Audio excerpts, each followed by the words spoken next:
You're listening to Stellar Success, Leveling Up for Medical Pros with Dr. Tudor Francu. Join us as we explore how medical professionals can achieve stellar success in all areas of life. It's time to level up.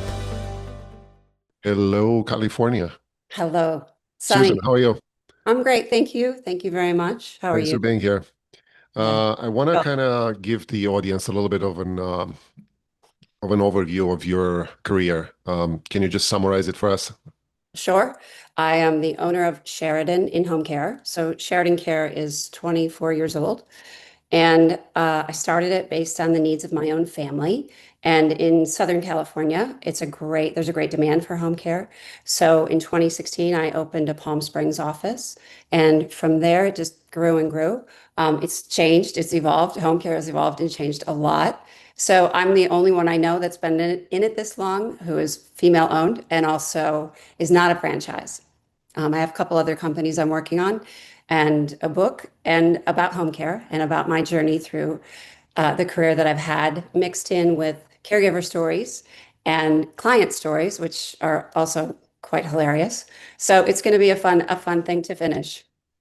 Very interesting. It's an interesting story you have. And also, I feel like this field is very unknown to people.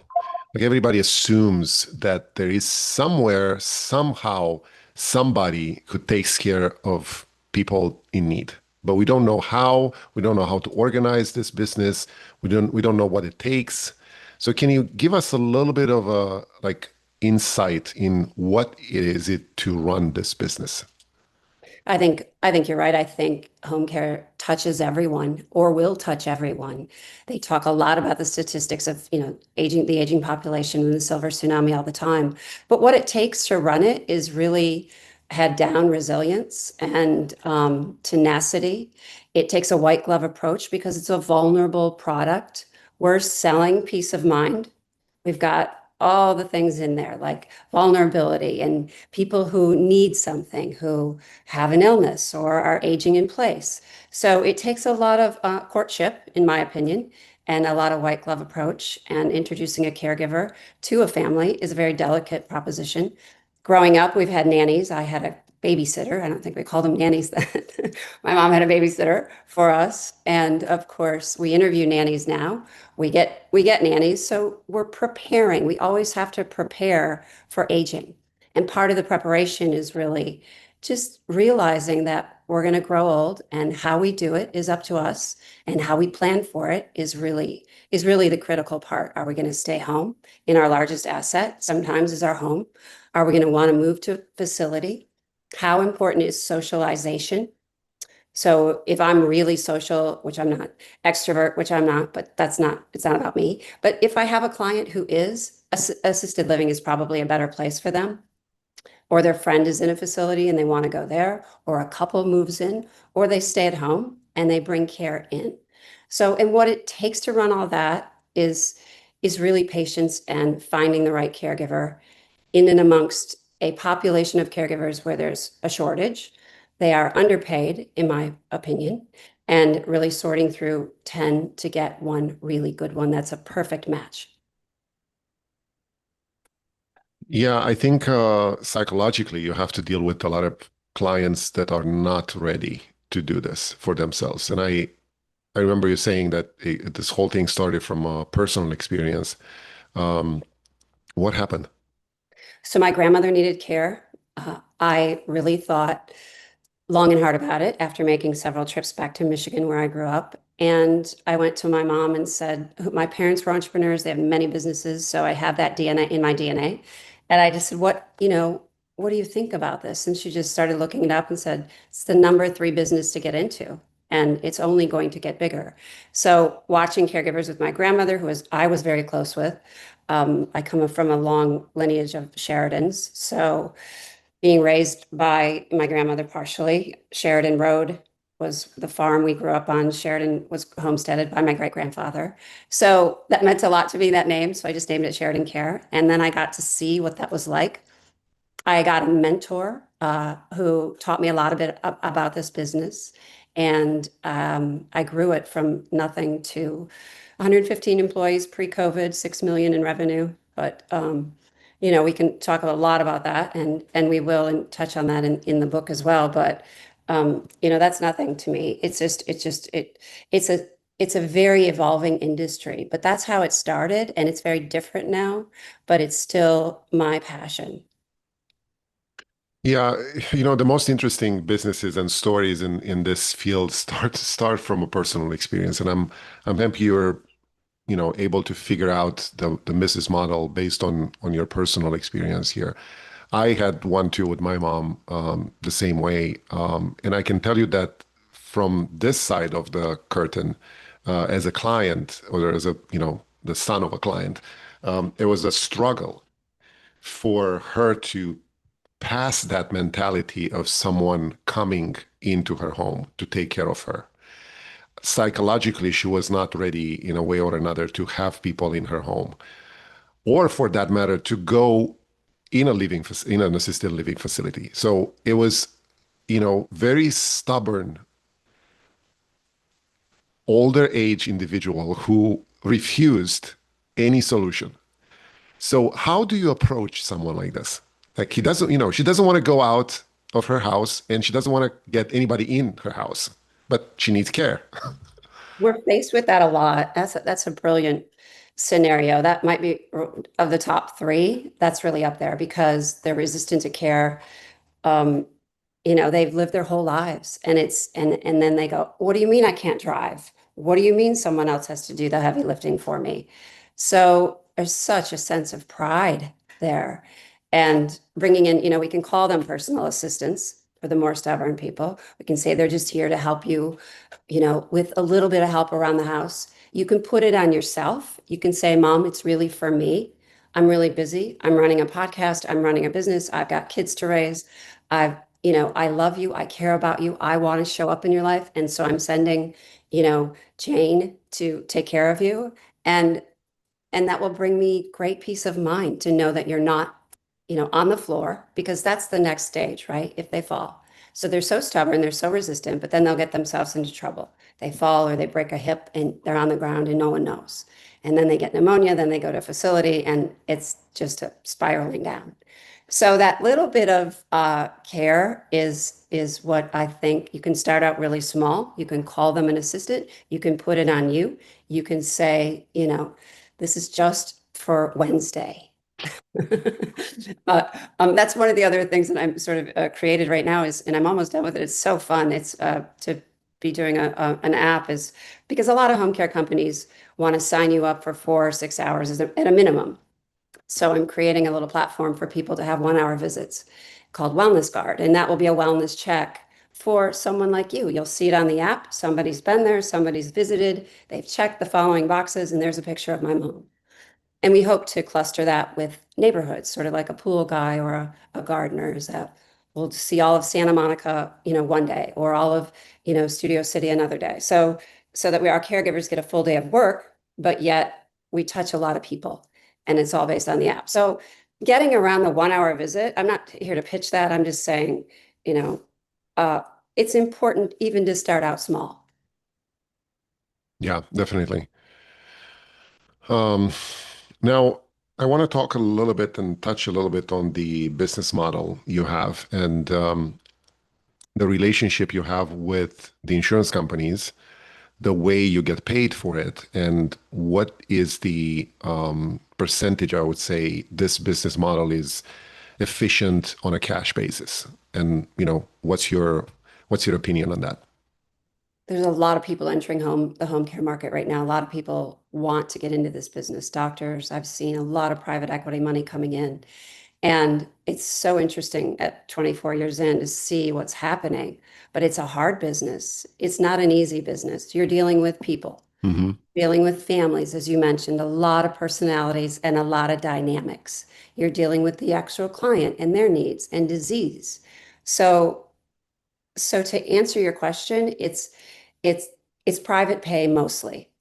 It's expensive now. It never used to be. California put in overtime laws, and I'm sure there are overtime laws in the rest of the nation as well. But after 9 hours, it's time and a half.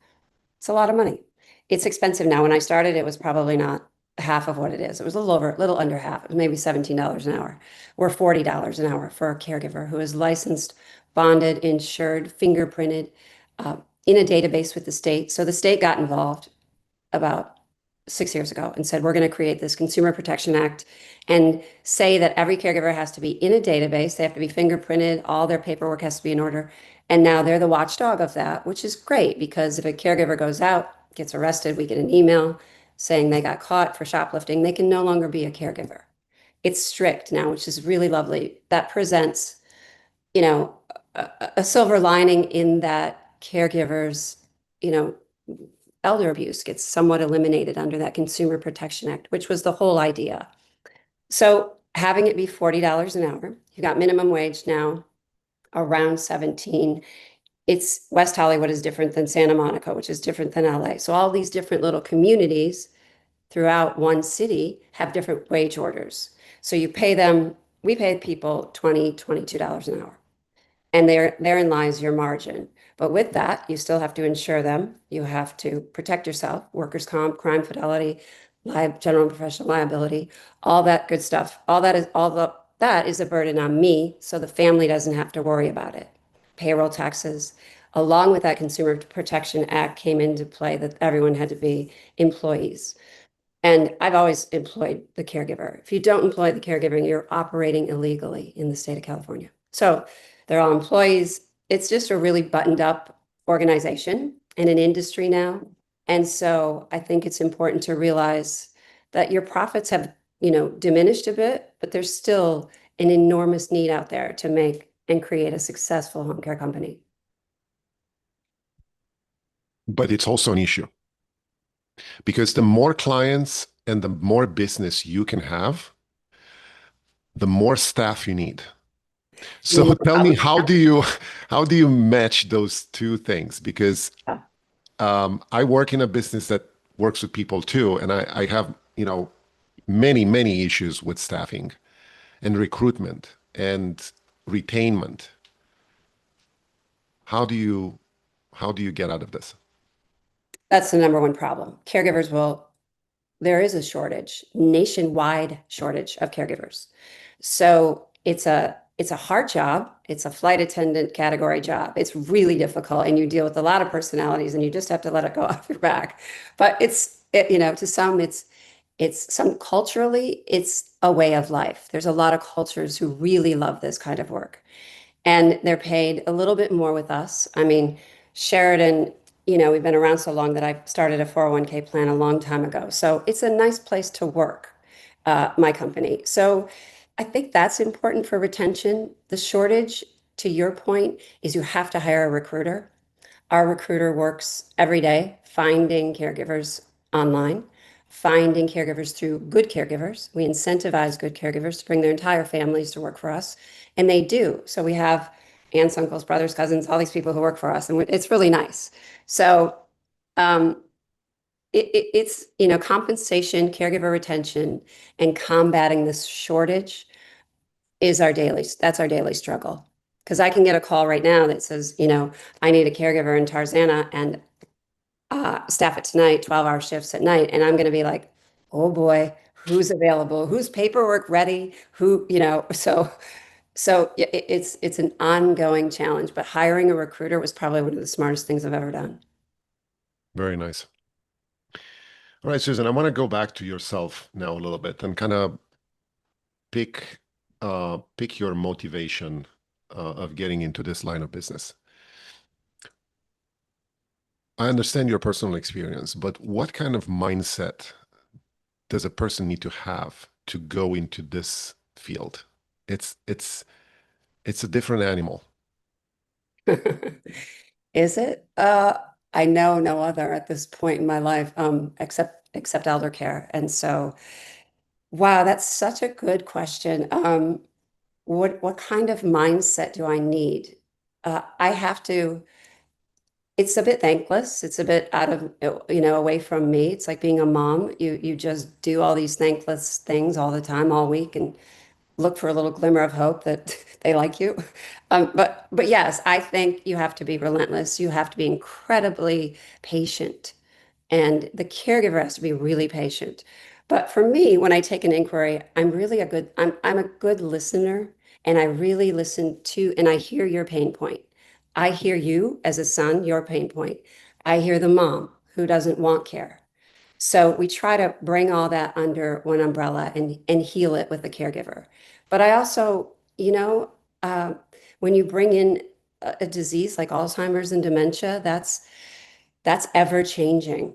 So I had a client for 10 years who had frontal temporal lobe dementia and married young children.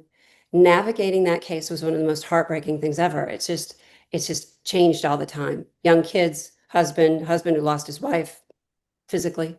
So so just really paying attention and listening, and we're open 24 hours a day, 7 days a week. You can always reach someone. And that's a little bit over the top, but I found it to be comforting to people. But I'm struggling with telling you exactly my mindset, but it's just been relentlessness. I've just never given up on a client or never given up on a situation or solving it. Terrifically disappointed if I can't staff something, which is rare. So I want to fix it. I want you to have the best care. I want you to have supreme human being walk through your door to solve, your issues and get you back to work and, bring you peace of mind.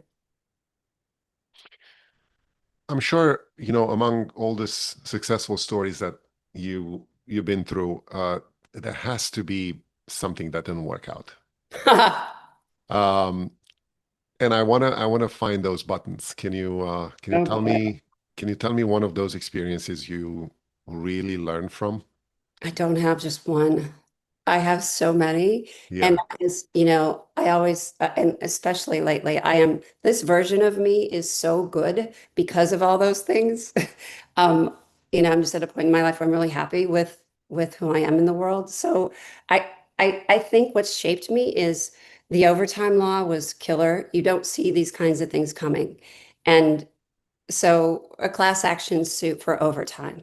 So it starts out with a girl who gets sued or sues the company because she got terminated. Well, she got terminated because she was drinking on the job. We don't have control over caregivers.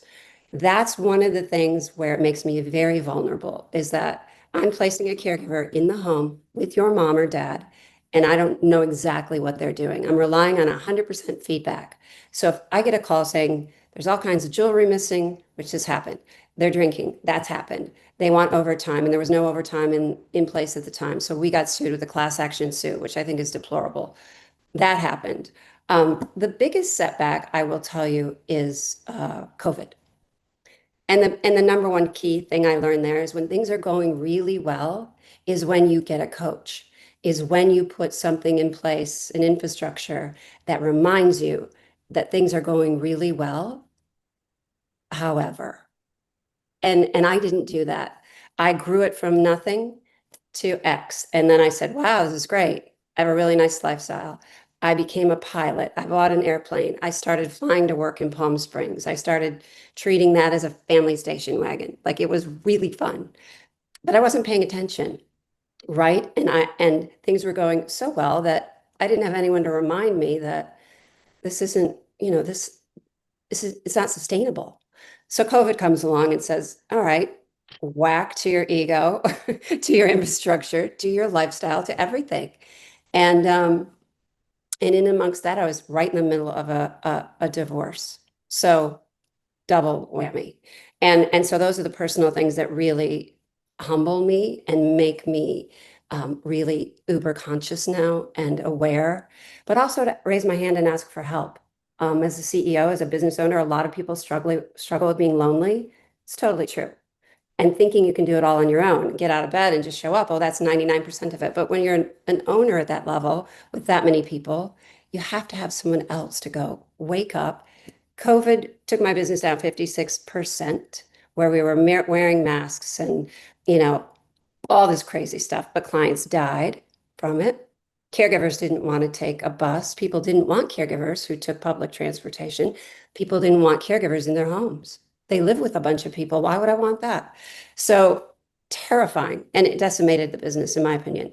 Um, but it just brought on a new iteration for me, and that I just had to really figure out a new way and a new plan and to bring it back.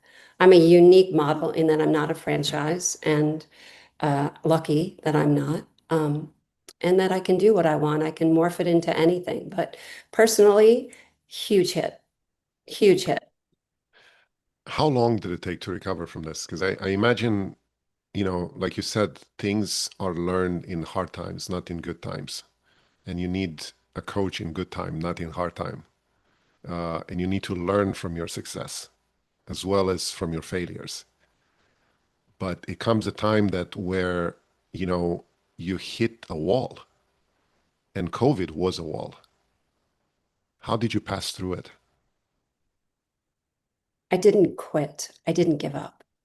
Um, Super tied to my faith, and I just did not quit.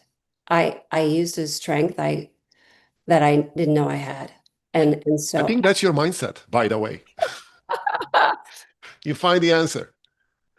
Um, I can't tell you how many guests I had on this show in the same situation with you, with their own companies, being their CEOs of their companies in some form of a healthcare um, company. And the number one thing that they said is they did not quit no matter what happened.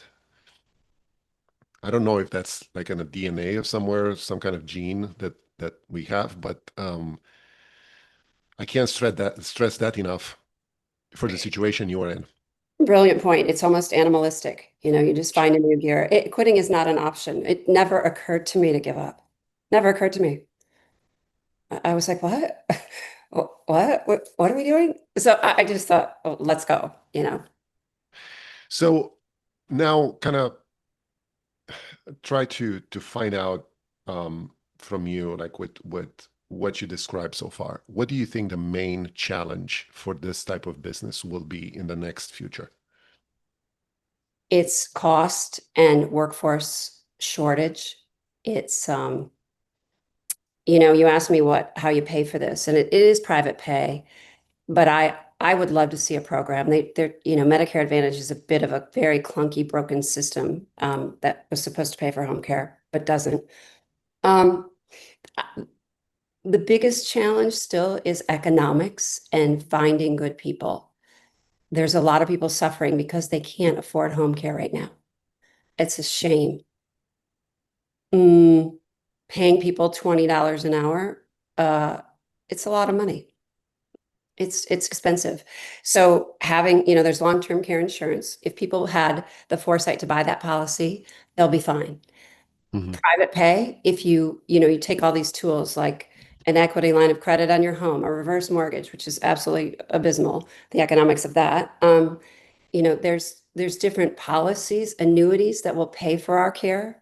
But if there were somehow, some way, a government policy that paid for home care, even if it's part-time, or even if it is the 1 hour visits, we hope that, like the veterans get care for the rest of their lives. They get home care.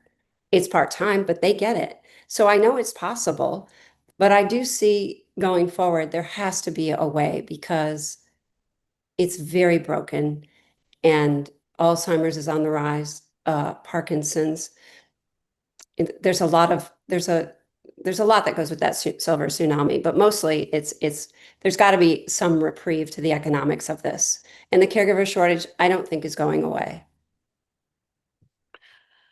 How do you network with people like yourself?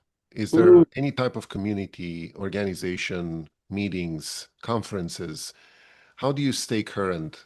How do you, exchange information with other people like yourself? Because, this is all over the country. This is so critical, and I'm guilty of not doing very much of it because I just like to hold back and be my own island. But part of my asking for help is exactly what you just said. Someone saying, get out there, connect. I used to be really into that. There's a lot of nationwide home care associations to belong to. They're everywhere. There's conferences all the time, and there's a lot online to learn about. Do I do it? Not much, but only because I've been at it so long. I think there's nothing you can't teach me, but that's that's one of my downsides with home care. There's nothing you can't show me, but there is, and I'm guilty of not getting out there as much as I should. But there's a nationwide home care owners association. Uh, there's a lot of people to connect to who are really good mentors. The sad part of what I see happening is technology coming into this.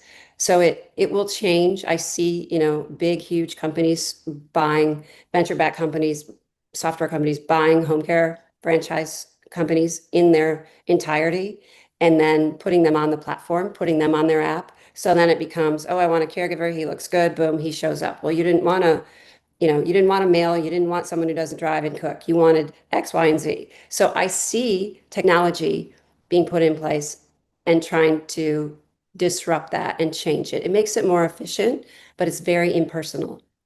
Yeah. So so there is that. That's definitely out there. I'm not a big fan of that because I like the high touch philosophy.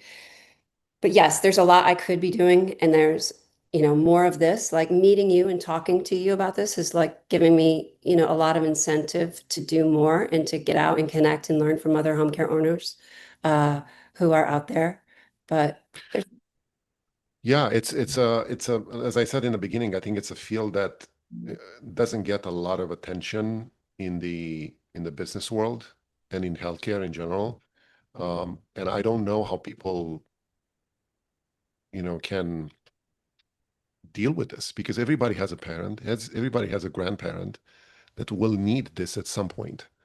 Um, like efficient and qualified care, not the nephew or the niece staying with the grandmother, 5 hours a day. Um, what's your exit strategy on this? on my company. Hmm. I hope there is one. Um, yeah. So yeah, eventually, right? Eventually. I want to launch, the platform for the 1 hour visits. I want to prove that model out. I want to white label that and get it to other home care companies who can use it, facilities who can use it, the Veterans Association, administration, sorry, I hope will use it. Um, so we're working on that. And I'm creating a nutritional beverage right now for elder people that to compete with Boost and Ensure. That's a much superior beverage that's not full of all the things that are in Boost and Ensure, which is owned by Nestle and Abbott Labs. So I'm working on that. Those will be my next iteration. But Sheridan Care is, I get asked 4 times a week to sell my company. So many people want in this business, and they want a seasoned company that's been tested. So I could, pick any one of them from my inbox and say, let's figure this out. But I'm not ready yet. Yeah, it's not in your DNA the way I see it. My The way kids want is to do this. I know, but I feel like you started several companies already and have so many ideas of doing this in a different way that it's worth trying and going all the way. Aw, well, thank Um, you. with everything that you know right now and you've been through and you've seen in this field, if you would look back to yourself when you started this whole thing, what kind of advice would you give to yourself? I would get help way sooner than what I have now. I have a lot of support now, and I would have gotten help then, and I wouldn't have, it's just like the whole thing about growing up. The young is, what is it? Wasted on the youth. I remember the youth. What is that? That terminology of how you Yeah, waste your life. Like my career was so, so rich with, meeting people and employing people. And, the stories I have are fascinating. Um, I would just tell myself to get a coach, get some help when times are great, is when I should have had someone to step in and say, hold on a minute. Things are really good. And this is how you stay humble. This is how you stay focused. And this is how you grow to 10 million or franchise. I had all those chances and I went, oh, that's ridiculous. I can't do that. So I had self-limiting beliefs to keep Sheridan small and yet only have those 2 offices. But yet I could have done X, Y, or Z, and I didn't because I was myopic and selfish. I wouldn't be so short-sighted. If I could have ever go back and change anything, I would get a really smart person to partner with, because I always thought that was like the kiss of death to partner with someone. But like I see great value in it now. Very interesting. Very interesting. How can people get in touch with you, kind of pick your brain in this field and try to learn from you? Of course, I would love that. I would love that. I mean, I have so many great stories of what to do, what not to do. Sheridan Care is out there. I'm Susan at Sheridan Care, so I'm really easy to find, super easy to find. Thank you so much for your time, Susan. I think it's very valuable for our peers, and hope people will understand the value of your business. Well, I hope so. You're very good at what you do. You made this very easy. Thank you. Thank you. Are you a busy medical professional striving to excel in life and work? Stellar Success Podcast brings you the habits and insights of top leaders in medicine and beyond. Discover strategies for balance, growth, and fulfillment in every episode. Follow us on Instagram at Stellar Success Podcast for daily inspiration. Start your journey to success today. Subscribe to the YouTube channel now.